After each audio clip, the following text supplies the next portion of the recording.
বহু কর্কট রাশির জাতক বা জাতিকাদের বর্তমান সময়ের পরিপ্রেক্ষিতে ফাইন্যান্সের জায়গাটা খুব একটা ভালো জায়গায় নেই। কনস্ট্যান্টলি চেষ্টা করছেন যাতে ফাইন্যান্সটাকে ঠিকঠাক করা যায়। বারবার চেষ্টা করছেন যাতে ফাইন্যান্সিয়াল জায়গাটাকে পজিটিভ দিকে নিয়ে আসা যায়। কিন্তু কিছু ইনভেস্টমেন্ট পজিটিভ দিকে না আসা, কিছু ফাইন্যান্সিয়াল গ্যাপ, কিছু ফাইন্যান্সিয়াল জটিলতা আপনাকে কিন্তু পজিটিভ দিকে পৌঁছাতে সহযোগিতা করছে না।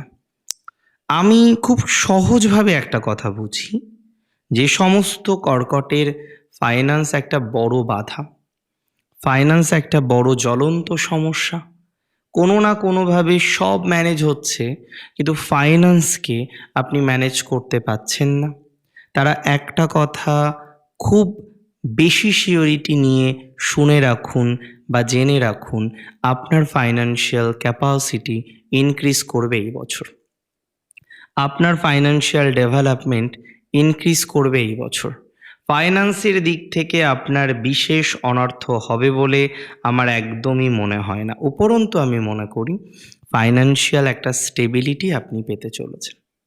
উপরন্তু আমি মনে করি ফাইন্যান্সিয়াল জটিলতা থেকে মুক্তির একটা সম্ভাবনা আপনি পাবেন।